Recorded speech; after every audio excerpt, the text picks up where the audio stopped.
চলুন আজ একটু শব্দ নিয়ে খেলা করি। আশা করি অনেকেই মজা পাবেন। দেখুন বোর্ডের বাঁ দিকে আমি দুটি শব্দ লিখে রেখেছি। এটি হচ্ছে একটি পৌরাণিক চরিত্র, শকুন্তলা স্বামীর নাম।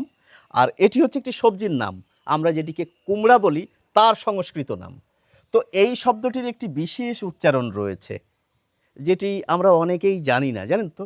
এটিকে দেখবেন অনেকে বলেন, না কিছু মানুষে বলেন দুষ্যন্ত।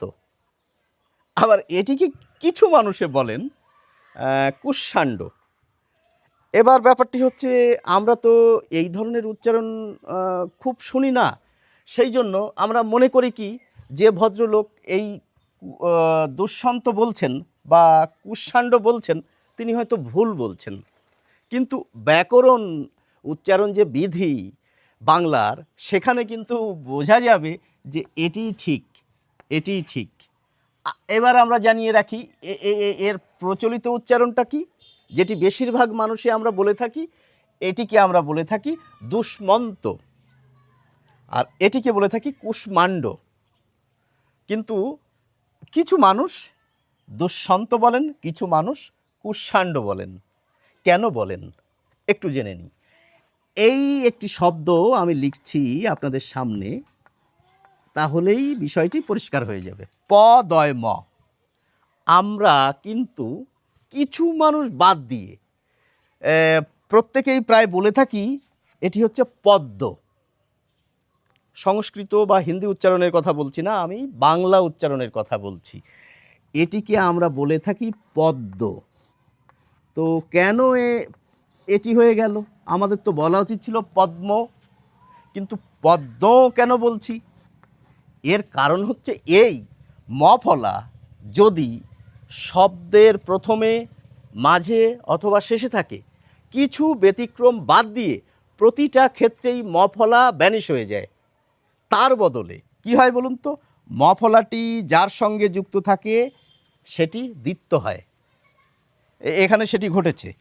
পদ্ম, প দয় ম, মটি কার সঙ্গে যুক্ত রয়েছে? দয়ের সঙ্গে, সেই জন্য দেখুন দ দুবার এসছে। এবার কি হয়, এই দেখুন এখানে একটি চন্দ্রবিন্দু দিয়েছি। এই চন্দ্রবিন্দুটা অনেকেই উচ্চারণ করেন না। এটি হচ্ছে যারা ধরুন নাটক করেন, কবিতা নিয়ে কাজ করেন, অথবা কি বলবো গান করেন, তাদের কি হয়, গুরুর কাছ থেকে এই চন্দ্রবিন্দুর উচ্চারণটা শিখতে হয়।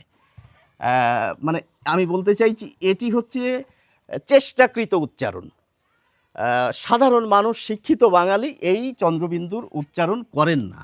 সুতরাং এই চন্দ্রবিন্দুটাকে আমরা বাদ দিয়েও বলতে পারি, সেটিও কিন্তু খুব বড় ভুল হবে না আমাদের।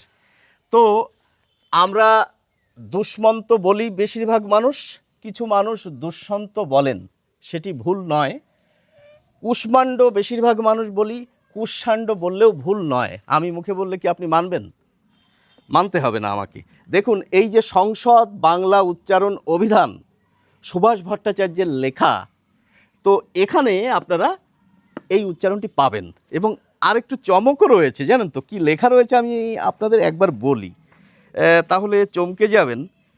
এই কুষ্মাণ্ড, এই যে আমরা যেটাকে কুষ্মাণ্ড বলি, সুভাষ ভট্টাচার্য মহাশয় এই উচ্চারণ অভিধানে এই উচ্চারণটি লিখে রেখেছেন, কুষ্মাণ্ড। কুষ্মাণ্ড কিন্তু উনি লেখেননি। তার মানে এই নয় যে কুষ্মাণ্ড আমরা বলবো না, আমরা কুষ্মাণ্ড বলবো। কিন্তু আমি বলছি সুভাষ ভট্টাচার্য কিন্তু একজন বিশিষ্ট মানুষ, উচ্চারণ অভিধান নিয়ে তার অসংখ্য কাজ রয়েছে, আমরা অনেকেই তার বই পড়ে সমৃদ্ধ হই নিয়মিত। তো তিনি কিন্তু, আবার বলছি, এই যে আমরা যেটিকে কুষ্মাণ্ড বলি, উনি কিন্তু লিখে রেখেছেন কুষ্মাণ্ড। আবার মজার ব্যাপার কি বলুন তো, এই যে শব্দটি উপরে লিখে রেখেছি দুষ্মন্ত, এখানে কিন্তু উনি আবার দুটিই লিখেছেন, দুষ্মন্তও লিখেছেন, দুষ্যন্তও লিখেছেন। তো এই বিষয়ে আপনারা আমাদের একটু সমৃদ্ধ করুন। আপনি কি কাউকে দুষ্যন্ত বলতে শুনেছেন? আপনি কি কাউকে কুষ্মাণ্ড বলতে শুনেছেন? বা এই ধরনের শব্দ আর কি কি আপনার দৃষ্টি আকর্ষণ করেছে, আমাদের একটু জানাবেন। সকলে ভালো থাকবেন, অসংখ্য ধন্যবাদ।